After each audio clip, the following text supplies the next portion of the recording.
It is another episode of Extra Bases with Bristol and Booth. Jason Bristol in Houston, Jeremy Booth in Seattle, All-Star Weekend. And we want to thank you for joining Extra Bases, which just received a 2-star rating on Apple Podcast, Jeremy, from KHOU Buzz 23WK. Do you want to read the review? Do you want to hear it? Nah, because the fact that the name is that anonymous says it all. I don't need anything else. Oh, no, I got to read it. Oh, okay, go for it. It says, who is this for? If you follow the Houston Astros closely, but absolutely hate them, then this is the podcast for you. But only a psycho would follow something so closely that they absolutely hate. So I'm not sure who this is for. I did give them an extra star because they both have a fantastic voice for podcasting. The major problem is the words coming out are so whiny. Oh, my Lord. This has to be somebody that was spurred on by a certain radio host. Yeah. That's all I like, is it's amazing. That's all right.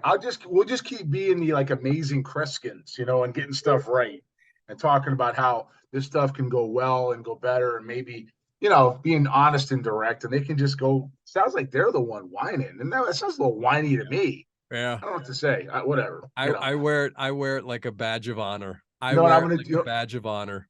You know what I'm gonna do? I'm gonna go to sleep and not think about it again. Yeah, I laughed. Doesn't bother me. I don't care. I laughed. Hey, you're in Seattle, All-Star Weekend. You just came back from the All-Star Futures Game where a number of your alums were participating, including Drew Gilbert, the Astros first-round pick from 2022. What did you see from Drew, and how do you think he handled all this attention of being on this stage less than a year into his professional career?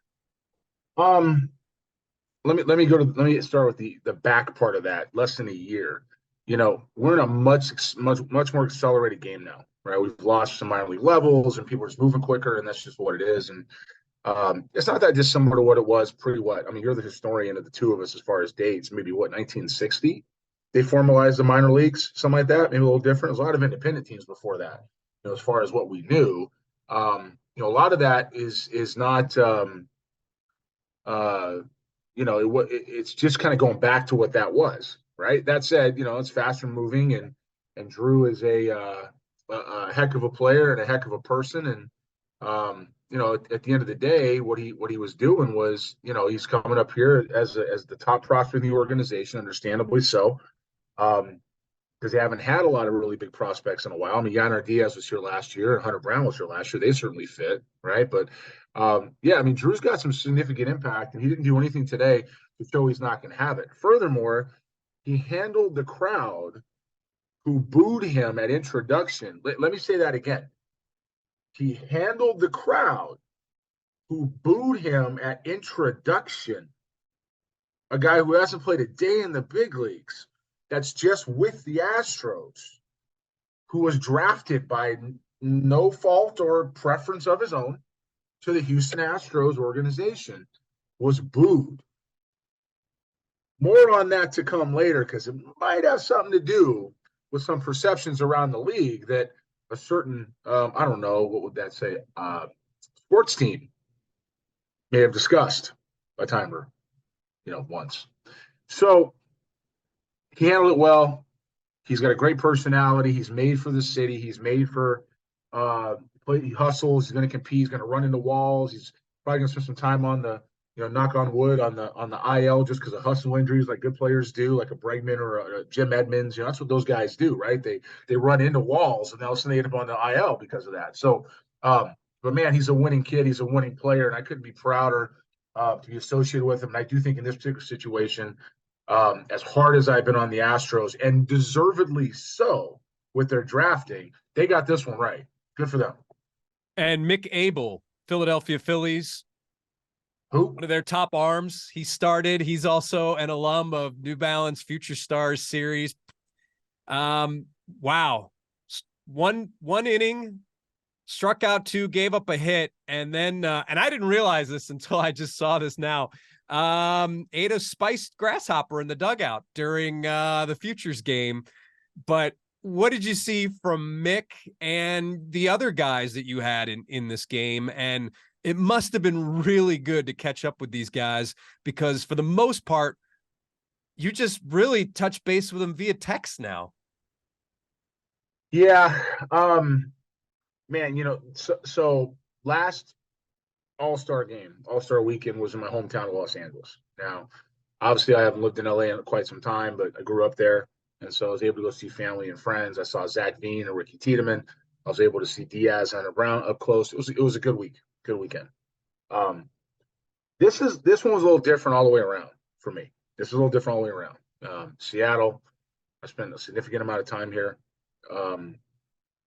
It's kind of been throughout my life. There was always been me dancing around the Mariners dancing around me, and they ended up working here.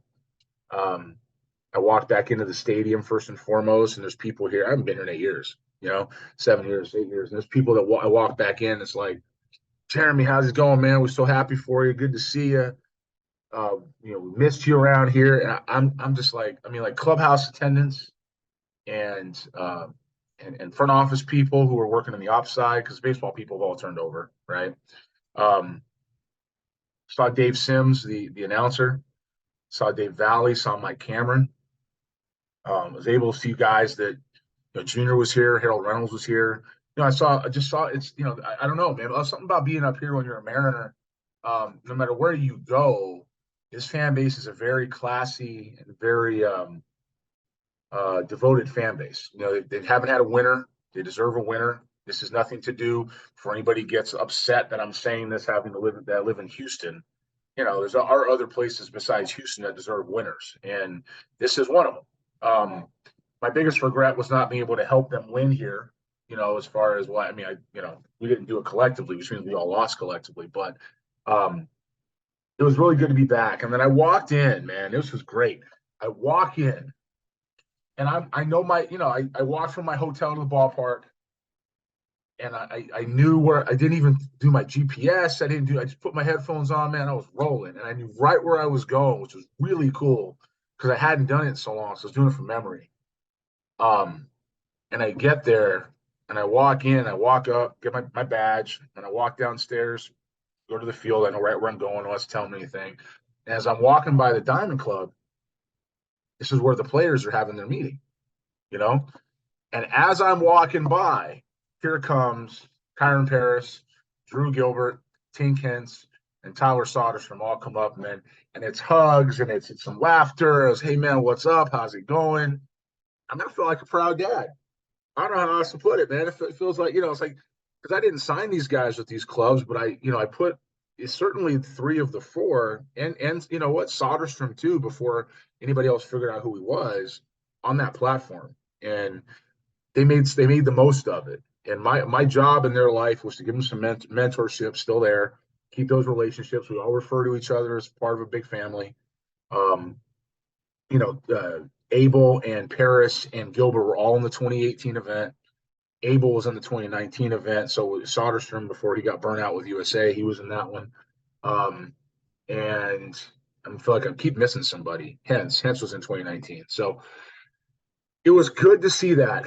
For me, it's gratifying. None of these guys were famous. I had Mick as a freshman. Okay, so Mick's famous by the time he's a senior.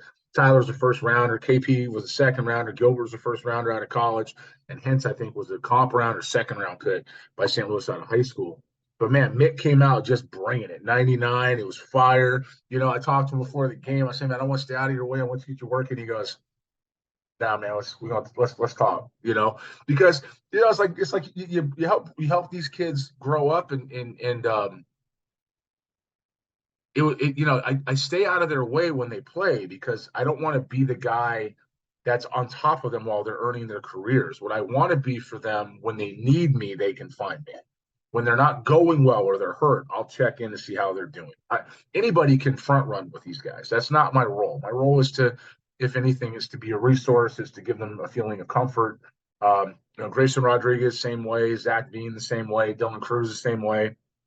Tommy Troy. It really is an interesting unit and connection to these kids. And it was so great to walk in and see these guys on the big stage with the entire industry looking at them, knowing that they're just a step away from realizing their dreams. I cannot tell you how proud of these guys I am and how happy I am. And it's interesting you mentioned that you don't want to be in their way. I'm going to pull back the curtain. Jeremy doesn't even let me rephrase that. Jeremy doesn't even go into clubhouses because he knows that's kind of like a sacred place. And I had sent Jeremy a text before the Futures game. The clubhouse was open the morning, the night before, and I said, "Hey, the clubhouse opens." He's like, "I don't do clubhouses." And you actually did the clubhouse because those guys wanted to see you, right? So that's how you were in the clubhouse, which must have been really weird for you because you don't go into clubhouses. But you're in a different role now. You're in a media role with us. But yeah, I can only imagine what it was like for you to kind of be in that space, because I know how you feel about it being like a sacred space for the players, and that's where they do their thing, not you doing yours. I don't even go up around the cage when they're taking BP. I stay back. I watch from the side because they're working. And I understand what it means for them to be focusing on their craft and trying to be the best they can be and be mentally prepared. And the last thing I want to do is be a distraction. I don't do it. So I don't want to get in their space. I don't want to be part of what they are or where they're at. I want to be, I want to see. I don't need to be on top of them to have the relationship. And I want to respect their space and their privacy. But yeah, today they were like, "Hey man, you coming in?" And I was like, all right, fine. Although, so it probably was good for you to go because it's not like a regular game. There are so many people there, and there's so many people who want to talk to those guys that it probably was the best place to meet or see them in some ways, because once they get on that field, and who knows what their commitments are because of television and MLB and MLB.com and Peacock and whatever Paramount, network was yeah. airing the game. And I just figure that might have been actually one of the few moments where you could actually sit and have a moment with them. So I'm glad that they kind of pulled you in that way. I think it's safe to say that there are guys, they feel a sense of safety because we get invested with them, right? I mean, we just it's not we're not doing it. We don't pick everybody who's overly famous. We don't pick guys that everybody else wants to read about. We create platforms for guys we believe that are stars in the future that are going to carry the game, not just on the field, but certainly with their makeup and who they are. And Drew Gilbert and Mick Abel, completely different routes, both first round picks, right? Both in the same level, right? Kyron Paris in Double A, same level. Matter of fact, now that I think about it, all these guys are in Double A. Soderstrom's in Double A. Paris is in Double A. Hentz is in Double A. Abel's in Double A. So they've all kind of arrived at the same spot at the right time. And once again, and I know they watch this because they tell me they watch on Twitter. They commented on. They all made some comments on a little bit of an exchange went back and forth, and of course they all had their opinions, which was great. I thought it was outstanding. I was like, my boys, we're good. I didn't even bring it up. What I will tell you is that, the quiet, relationship we continue, the respect that's there. If they have a safe spot, I get a little more access. And the clubhouse was no different. I walked up to Drew, he's getting ready to go hit. I said, "Let's do this now so you can go hit." And he said, "Yeah, let's do it. Let's good right now," because he knows. He stopped and I said, I'm not getting in your way. Let's do it now. So we talked. We actually just had a conversation for 5 to 10 minutes before he was ready to go hit. And then we started talking a little bit about his game, just a little, because that's what we can do. And then he went in and hit. And I told him, I said, when he came out to top step, I said, "I got to film you hitting now. Are you ready?" I said, "I got to do it." He goes, "Man, are you going to yell at me during BP?" I said, "No, I'm just going to watch you hit." So Yeah, well, I filmed him. appreciate that. You are our KHOU videographer, so our photojournalist. So I appreciate that. It's funny, or not funny. It's really interesting. You're there, I'm here, and you had said to me, and I think we've even talked about this, is that you were hoping that Dana Brown would not get caught up or be blamed for what was coming down the pike for the Astros and how they approached this winter. And I've been reading some comments on different sites and listening to things locally. And it's very interesting to hear people say, I hope that they don't trade away from this young core. And I'm like, young core. Listen, we've talked about this a ton, that it is incredibly difficult to make the big leagues. They are the 1%. But when I think of a young core, the young core lineup wise, Jeremy Pena, Yainer Diaz, Drew Gilbert, who isn't there yet. And I don't know if I would put Kyle Tucker in there, because I don't know if Kyle Tucker is a long-term Astro. But anyways, so people are saying, don't trade away from this young core. Corey Julks is not young. Jake Myers is not young. These guys, they've made it, but they're not young. They just haven't been around there that long. So I find it very interesting that they think that that's the young core, because in many ways, this team is a bunch of stars and the Space Cowboys. That's what they're doing that with. That's what they're doing this with right now. But a bunch of stars and a bunch of established guys and the Space Cowboys. You got to be careful with that, Jason, because you're going to offend Kyle 16, 47, 27. I don't know. You got to be careful of that, because you're telling the truth. And the truth is that the Astros have drafted this way. They've drafted for low impact. They've drafted for floor. They've drafted for safety. And this is what you get when you draft for safety. And so, look, I mean, the things that have gone on with this club, I actually put a tweet out today that was more of an essay than a tweet. And it was just basically like, look, all the stuff these guys are going through, if you just stop hating on everything and start reading and listening, this is pretty easy to foresee. What we're talking about isn't something that, I use the term rocket science. I'll stick with it. It's not rocket science. People can see they need these things. It took the fans, some of them, 6-8 months to figure it out, right? Longer than those of us that are watching this on a daily basis. But they see it. What the separation is how people in position are able to make those moves and what they do with those needs. Now, when it comes to Dana Brown, man, Dana Brown, from all intents and purposes, got here at spring training. What do you expect him to do with the Abreu contract done, Montero contract done, the ownership, and by that means Jim Crane clearly not wanting to go near the luxury tax, right? Not want to overspend. Clearly that was the case. And making all the front office decisions, which was him and Jeff Bagwell. It's really what it was. Now, you can say other people were behind that. Dusty was involved in it, but Bagwell was the front man. So until we hear other things about that, it was Jim Crane and it was Jeff Bagwell, right? And as far as I'm concerned, that was who made the decisions. Now, it is absolutely no names involved here. This is basically 2 + 2. It is absolutely foolish to think Lance McCullers is going to throw 160 innings every year and you slot him into the three spot. That is asinine to consider. He's hurt all the time. There's a certain analyst, I can't remember his name or who, that's been saying he should be in the bullpen for quite some time so that he sticks at his 70, 80 innings, right? And he's pitching every year. No, Lance wants to be a starter, so we run him out as a starter, and he misses entire seasons. Okay, it doesn't take rocket science to figure out that if Hunter Brown, a rookie pitcher, take the name Hunter Brown out of it, just say rookie pitcher, who's only thrown 126 innings max as a ceiling, as a maximum in his career, is not going to step into the rotation, meant to carry all that load and go the entire way at 200 innings. That's dumb. There's just no brain cells required for that information. And then to not get veteran depth and to think Maldonado's going to play every day, that's just being ignorant. That's ignorant. Nothing against Martin Maldonado. He's had a good run behind the plate. He's a great person. He competes. He's good in that clubhouse. He's still got a role, but he's not your everyday guy. And you could have had a Christian Vasquez. You could have had any number of things, even another 4A guy, to give yourself some flexibility to trade from this roster. But when you didn't do that. What you do is you hamstrung yourselves.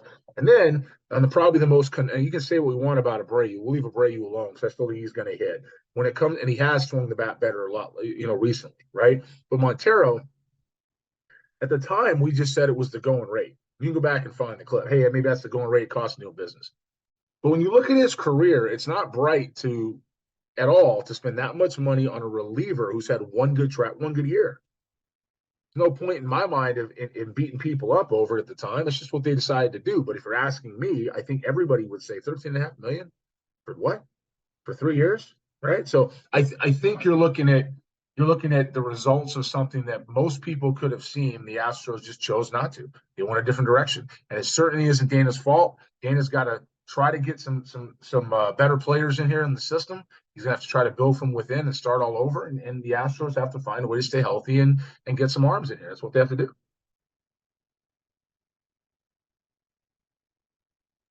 And that's also been made very clear, I think, now. We had, and you had really said this, that Ferkus and Bagwell and Crane, they were going to take care of the major league roster. That was their job. And then they were going to leave drafting to Dana. And we even saw a tweet from Mike Stanton the other day about that. The Astros from AT&T Sportsnet, that, hey, let's see what Dana does with the draft, because there was some criticism that all Dana's sign is Bly Madris and Matt Gage. But, you know, it was very clear. It was very, very, very clear that it was, okay, we've got the major league roster. We can take care of this. And then now we can really look for a general manager, which that's fine. Listen, you've even said here, if this is what you're going to do, that's fine. But you're also going to have to reap what you sow. And that's what the team is doing. And it's still early. Is it? It's halfway through. No, I'm sorry. That's right. We can't say that anymore. No. It's not early. And again, it's a credit to the guys in that clubhouse that they've been able to do what they've done and to be 2 to 3 games out of first place before the All-Star break. It just shows you how talented, and in some ways, I think the way Dusty manages this team and making sure that everybody has a role and that everybody feels like they can contribute when called on. But that's just my opinion. Do I agree with Dusty's roster management at times? Absolutely not. No. But he's also, like I said last year in the postseason, he's earned the right to make those decisions. Do I agree with the way Jim Crane and Bagwell and Ferkus and anybody else handled the GM search? Absolutely not. I think it's completely unfair. I think it's handicapping, and I think it's frankly a little bit arrogant. And I don't mind saying that. I think you have to give your GM a chance. I can't remember the last time that's ever happened. Now, I know he pulled it off with James Click the first time, but that was a different circumstance. Ainsley Baseball took his GM. That was a little different. So he kind of didn't have a choice. He had to go get something then. You know, and I'm not getting into the behind the scenes thing. I think if you asked them again, they'd probably do it different, which is what we hoped they would do at the time. You know, but they made the decisions that they made, and that's not Dana's fault. I think you're looking at, and I hope you're looking at, as a city, you're looking at a team that still has some compete in it, that's getting older by the year. It's just how it works. It's called life. You know, we all get older by the year. You know, and I think you're in a situation where if you let Dana do what he's got to do, he's going to start injecting things into the system. You don't even know doesn't even know who he has there yet. You know, and he's operating with an owner who's done 2 firsts, not only hiring a new GM in February, but firing a GM that won a World Series. Hadn't happened since when? Right. So, let's be honest here. We have an owner who's just completely doing what no one else is used to in baseball, which is his right. He pays the bills. He writes the checks. Jim Crane can do what he wants and doesn't have to take a word of criticism for it. It's not like he's not trying to put talent on the field or trying to win. He's just trying to do it his way. So I think that's how that works. I think that people need to be realistic and understand what Dana's role is, and that he's just now getting a chance to really do it. And this is July. Man, the guy got here literally January 21st, 22nd. That's a real number. So he's been here 4 months. I mean, let's give him a break. Without an offseason. No, yeah. And some big news from your world was that you've added Bobby Evans and Jim Duquette as special assistants to the president, which is you. That would be me. So Jim Duquette and Bobby Evans have joined the organization New Balance Future Star Series, bringing their extensive experience and expertise to further elevate the game of baseball. Evans will work with MLB clubs and focus on business operations, while Duquette will assist in facilitating growth and expansion, broadcasting, and regional facility implementation. Both will contribute to baseball operations and system structure. That does give us a lot, but kind of fill in the rest of what you expect them to do. And I guess how big this is. I mean, those are two big names, Jeremy, that are, oh yeah, that's right. Bobby Evans was a finalist for the Astros GM job. So I don't know what you're talking about. So, when you look at these guys and their continued role in the game, this is, I don't want to call it a coup, but it's a big deal to get these guys into your organization.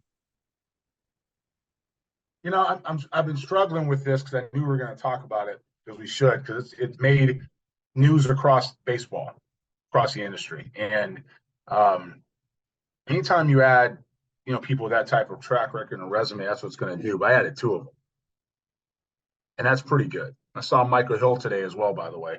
Those people may remember his name. I saw Mike, big hug. What's up, man? How's it going? And it's baffling to me that some people try to talk about. Here we go. Yeah, Here we go. It's baffling Let's to get me. Jeremy and the tarmac. Let's bring the plane in. It's amazing some of the comments that are out there that are just ignorant. That goes on about my background or my place in the game or my relationships. Let me get this abundantly clear to anybody out there who's challenging it. Baseball doesn't need any of us. Nobody. It's going to keep moving. It was there before I was born and you were born, and it's going to be there after we're gone. Like, nobody, it doesn't need you.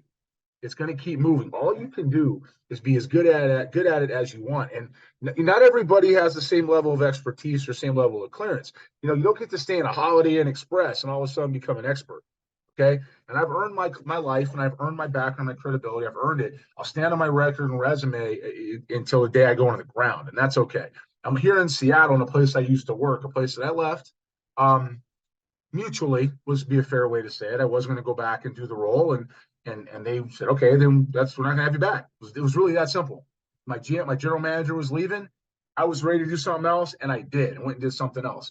But I missed the city because of how they treated me, and they obviously missed me too. And so I appreciate that part of it. That's part of the relationship. Now, that said, Bobby and Jim and I have a very close relationship. You don't see this happen. You also don't see 28 clubs or 27 clubs, I think is the exact number, come on board with an amateur event group, really, development and scouting, to support it. And there's more coming.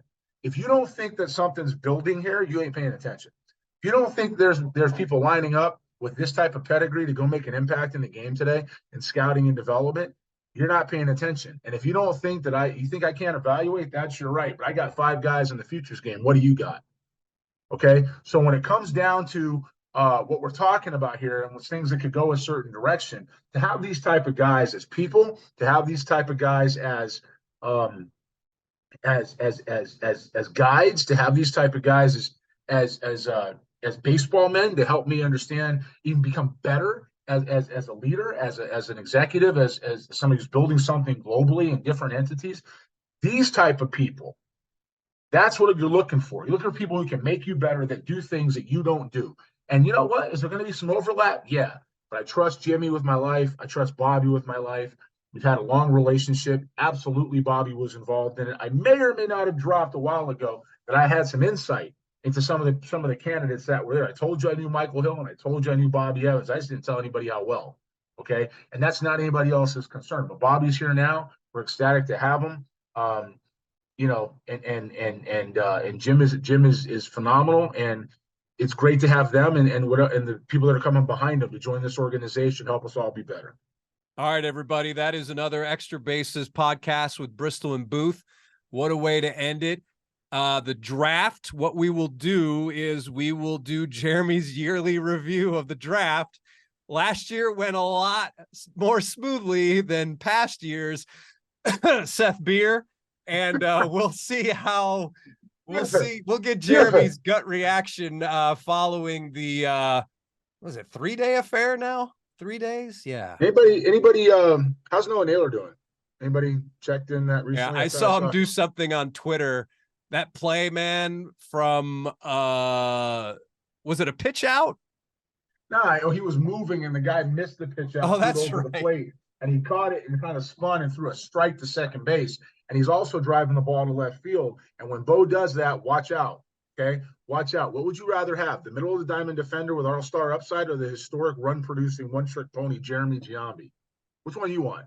Pick back to back. I believe I said that back then. Nothing against Jay. Nothing against Jay, who's a good hitter. I'll take the guy playing in the middle of the diamond who's going to turn around and anchor me for 12 to 15 years. Oops. Sorry. Yeah, I don't think the Astros anticipated that guy being with the Amarillo sod poodles right now. How can you not? I mean, no, wait a minute. Are we watching this? How can you not? And the fact, signability, Jeremy. Listen, signability. You know that had to play in all this. Signability or big league or World Series championships. You tell me. Keeping windows open. Now I'm gonna say this. I'm gonna say signability. Imagine if Bub Naylor's in this organization right now. That was not the reason they took Seth. I'm sure it was a factor. It was not the reason. I'll also say this to you: the audacity. That's the word I'm using. The audacity of somebody to get offended because Noah Naylor's a good player and Seth Beer's not is baffling to me.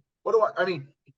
Use your eyes, use your numbers, use jump rope. I don't flip a coin, consult the magic 8-ball. I don't know what you got to do, but figure it out because what you were doing, it wasn't working. Let's go back down memory lane, shall we? 2016 whiff, 17 whiff, 18 whiff, 15 hit. 19 Corey Lee, 20 no pick, 21 no pick. Where's Noah Naylor's? Where's the impact in the organization? And yes, I'm on my horse a little bit because you know what? I'm feeling pretty good about the 7-year track record now we've got doing this stuff. Jason, Daniel Gotera, Matt Musil, yourself, and luckily I'm along with you guys. We've been pretty dead on the entire time of how this is going to go. The Latin pitching has showed up, and they did a great job, man. They did a great job, and that helped extend the window. And Jeremy Pena in the 3rd round was a great pick. But you know what? He got some other holes in there to plug in, and the draft can help that. So, look, we're in a different place. We're going to be on a positive note. Here's that positive note. Drew Gilbert could be an all-star. Great job.